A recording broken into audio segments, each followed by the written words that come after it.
Today we're taking a look at two electric scooters that might have been inspired by the Tesla Cybertruck. To my right is the Apollo Pro. This scooter sits at $3,500 with an original price tag of $4,000. To my left is the Punk Rider Pro. This electric scooter sits at $1,300, significantly less. Let's go over these two electric scooters specifications and let's compare it to a few criteria and see which electric scooter might be the right one for you. Back in that bag again. Whoa. Oh, yeah. Hey. Back in that, yeah. Tell them to watch it. Now I ain't talking my pockets. Just know we ain't running out the way that we stock it. If I got it, you got it. If I call it, she slide and tell her to mop it. Yeah, I got that shit doing. Damn, she took that thing off and bring it around. Going at it till I'm on. Put that 90 in a hole. I'm beating it down. I'm back in that. The Punk Rider Pro is Punk Rider's top-of-the-line electric scooter.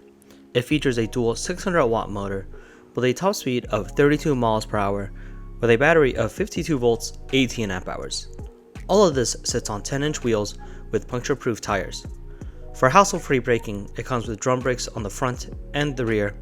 It also comes with dual cartridge suspension with a waterproof rating of IPX6. It all comes in at a lightweight of 31 kilograms.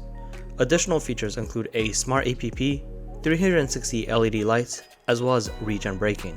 According to their website, this scooter is currently listed at $1,300. Like with the Punk Rider Pro, the Apollo Pro is Apollo's top-of-the-line electric scooter. It features a dual 1,200 watt motor with a top speed of 44 miles per hour and a battery of 52 volts, 30 amp hours. All of this sits on 12-inch wheels, also with puncture-proof tires and front coil rear cartridge suspension.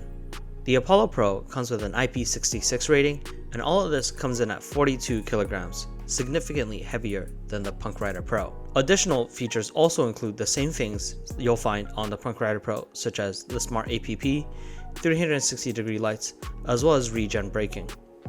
The Apollo Pro was originally listed at $4,000 but then was permanently discounted to $3,500 and is now actually discounted even further to $3,300. I'm back in that bag again. Yeah. Oh, say less. I'm back in that. Yeah. What you doing? Yeah. I'm back in that. Hey, where you going? Hey, back in that bag again. Don't bring me around your friends. You know that I'm bagging them. Request me on Facebook, no, I ain't adding them. Positions I had her in. Hit from the back, that pussy was splattering. Calling her friend, tell her pull up. Word, let's make it a gathering. They loving that baby, nah, I'm addict now, but she loving the splash again. I just be cashing in her buns, just like a wedding, I'm crashing in. Hundreds on hundreds, I'm moving and grooving. She wanna cut up, I'ma slash again. Buckets on buckets, I'm switching edition. Back in my bag, going back again. I feel like Aladdin, yeah. I'm on the carpet, flying through orbits, ain't doing no talking. Wow. They on my body as soon as I walk and bitches be stalking. They loving the drip, they think I'm a force, it gotta move cautious. Back in my duffel, I'm working a double like I'm in the office. Tell them to watch it. Now I ain't talking. I have to let you know that the Apollo Pro is actually a prototype model. This is the V5. They are actually on the V7 now. I actually still bought this scooter on a Chinese Craigslist. It's a very long story how I acquired the scooter, but Apollo was still kind enough to repair the scooter, whereas Punk Rider, they've actually sent the scooter out to me. But again, this won't be a buyer's review. They haven't told me what to say. So let's take a look at the two scooters. On these two electric scooters, you'll find that it has the same amenities such as kickstart, cruise control, horn, lights, turn signals, just like you'll find on any other electric scooter. But what's unique about these two electric scooters is the fact that they don't come with a hydraulic brake. What you rather get is a regen throttle. These two regen throttles help you come to a complete stop. But you also have secondary brake, which is your drum brakes. Now, the benefits of a drum brake is that it's very little maintenance. You don't have to worry about it. And if they do wear out, you'll be able to still replace them. Now, let's compare the two dashboards, starting first with the Apollo Pro. On this, you'll find your turn signals on the end. This is a really great touch, and it looks really good because you don't actually see the LED bulb. What I do worry about in the event of a crash or you drop your scooter, this might crack. The grips on this are really good. They're really grippy. The drum brakes also have a slight hydraulic brake feeling. They're not that cable feely like. I don't know, but they just feel quite good. The throttle is quite good as well. I'm able to reach it really well. Big buttons. You also have your quad lock. Now on the newer versions of the Apollo Pro, you have a small LED screen, but it's just basically bulbs. But what you're meant to do is get a quad lock system and you can secure this in. like this, and this will be your dashboard. On the left, you have your regen throttle, your mode, your turn signal. Again, your turn signal on the end of the handlebar, and your bell. Let's go over to the Punk Rider Pro. Now, on the Punk Rider Pro, everything is a little bit smaller. Starting off with the ends, you don't have your turn signal lights on the end, but you still have a pretty good, decent grip. The brake levers, they don't feel that great. They're very drum brake feely like. Your throttle is in a good position. However, I find the regen throttle a bit too far, and I don't know why that is. Perhaps that's just based on my riding habits. Your power button and your turn signals are these two tiny buttons here. But built in, unlike the Apollo Pro, is your display. So you can actually see your riding mode, your voltage, your trip, your speedometer, your lights. So you get your basic readout right here. You don't need your phone. And you also have this really nice little wind guard. The cockpit of these two electric scooters are pretty evenly matched. On the Apollo Pro, it's a lot more of a cleaner look. You have a much better brake lever in terms of hand feel, and you have this really nice turn signal on the end of the handlebar, but you don't have your information readout. However, on the Punk Rider Pro, you do have an information readout, but unfortunately the brake levers aren't as good. But both of these are very good, just depends on what kind of style you like. Now let's look at the workmanship of these two electric scooters. Both of them come with really tidy wiring. The wires go straight into the stem and very little mess anywhere to be found. But if we look at the frame and especially the paint job of the Punk Rider Pro, now keep in mind that this is a $1,300 scooter. You have a more flat gray kind of finish on the paint job. Whereas on the Apollo Pro, the paint job is more like a space gray. It's got that sparkly finish. But keep in mind that this is a $4,000 electric scooter. You also have some rust on these screws here. Again, this is a V5, not their latest V7, so this might not happen if you buy your latest Apollo Pro. Now, in terms of ride comfort, I found that the Apollo Pro was definitely more comfortable thanks to the bigger 12-inch tires, the D&M suspension on the front, but when it came to cartridge suspension on the rear, you can see that it's already collapsed. Now, the same story is for the Punk Rider Pro. The Punk Rider had a suspension that was working perfectly fine, but after using it for some time, the suspension was bottoming out very quickly, and very soon I had basically no suspension. Now, to be fair to Punk Rider Pro, they have given me a suspension cartridge that is meant for heavier riders like myself, but I think from my experience in the industry, I still feel that coil suspension for electric scooters are just the way to go over cartridge. Cartridge just wears out and you just don't get any more bounce out of them. Now, in terms of ride comfort, the Apollo Pro definitely won me over. However, I had a lot more fun on the Punk Rider Pro. I just felt it was a lot more agile, it was a lot easier to maneuver around, and I just had plenty of fun riding this electric scooter. I think it really came down to the Punk Rider's power to weight ratio, made it a lot easier for me to do tricks and do little hops here and there, and really I found myself enjoying myself riding this electric scooter.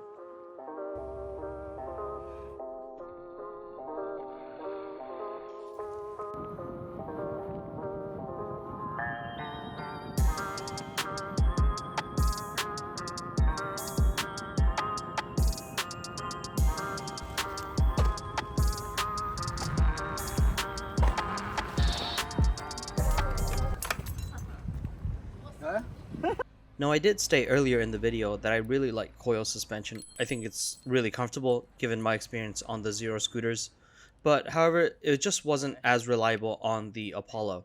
I believe this is still the same suspension style used in the current version. Correct me if I'm wrong, but this shock, unfortunately, as you can see, has really come apart. The pin is completely out of the shock itself, and it was just a disastrous situation. Now, it actually made for quite a dangerous situation, as even though we put the shock back together, it wasn't locking in place, and if the pin came out, it could actually lock up the front wheel and cause for quite a bad situation. Now here comes the range test results. I went out with both of these electric scooters fully charged, and I was the only one that rode both of these scooters. We went through various terrains, so I wasn't riding slow, nor was I consistently riding fast. But I did have both scooters in the fastest mode possible, so that means Ludo in the Apollo Pro and dual motor Gear 3 on the Punk Rider Pro.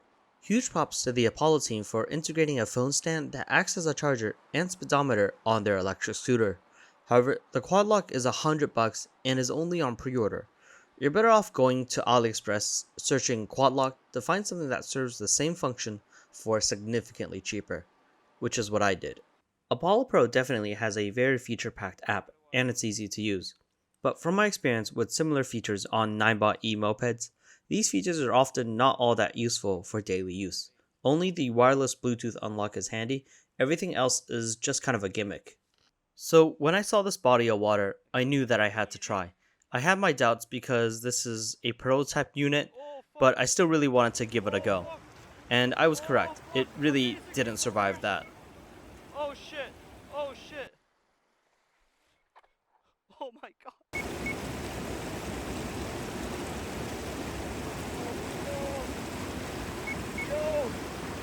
Yo, it's like a submersible!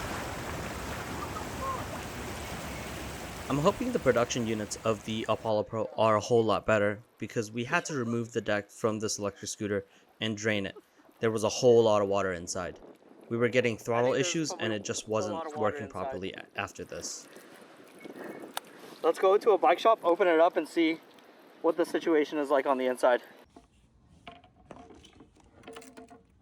After draining out the scooter, the throttle wasn't getting a correct readout, so sometimes holding down the throttle would accelerate, but sometimes it would just charge all of a sudden. Luckily, a day after the water had drained out, the scooter was working properly again.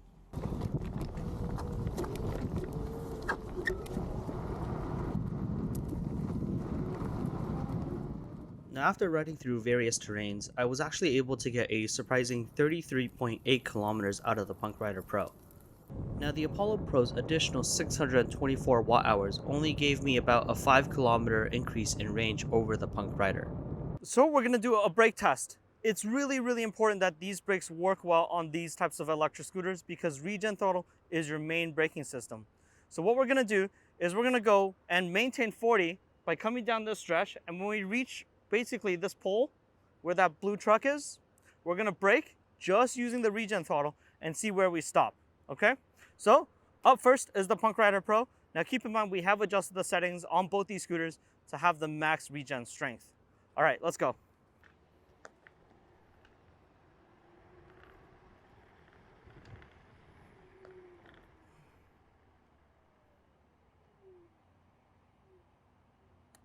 Okay, so at 40 kilometers, we stop here.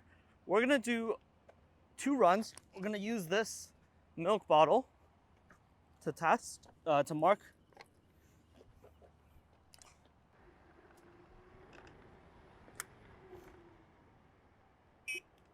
Oh, whoa, what happened?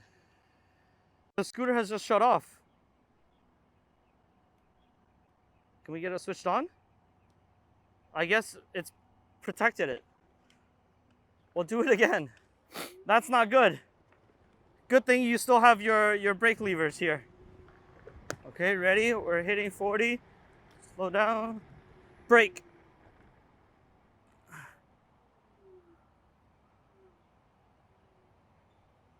Okay. Okay, now we're gonna test with the Apollo Pro. The Punk Rider, after 2 runs, stayed over there. We're gonna see how the Pro does, and we actually have our phone mounted so we can see the speed. And we do also have, like I said, Regen on max. So let's go.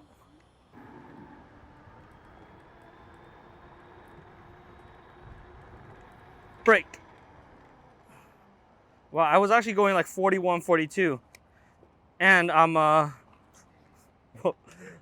throttle's a bit jammed.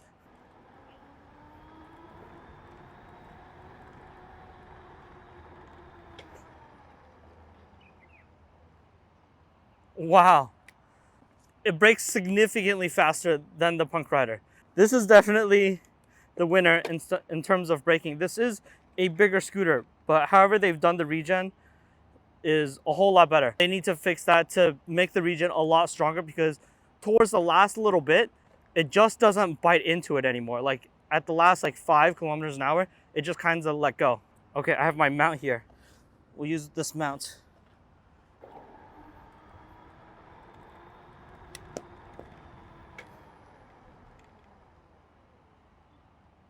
Oh, we stopped pretty much where we were previously. So let's have a look at the results here.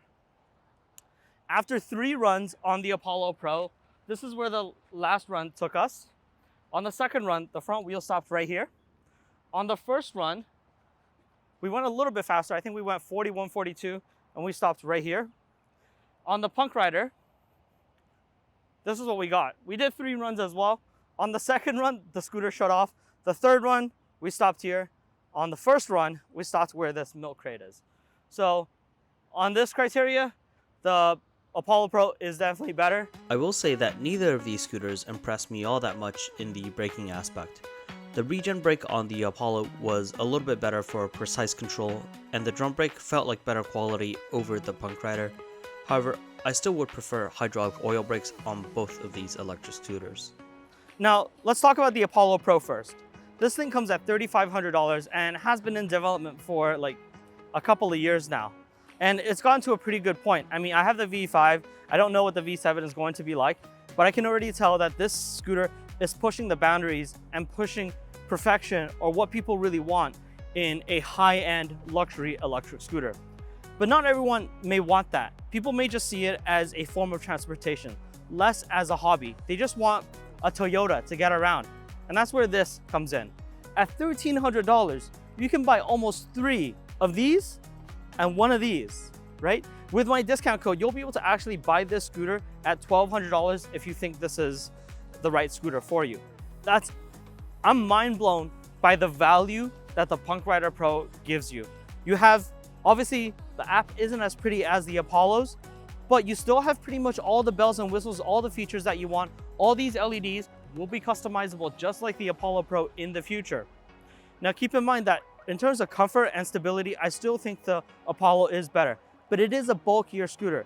So if you want stability at 50 kilometers plus, then Apollo Pro. But this thing is super nimble. You can kind of put it in the back of your car and it fits super easy, and you're able to get around tight spaces because it's just super agile. So 2 completely different scooters with very similar design aesthetics. Both of these scooters are just great in my opinion. Thanks for watching this review, and I'll catch you guys in the next one. Peace.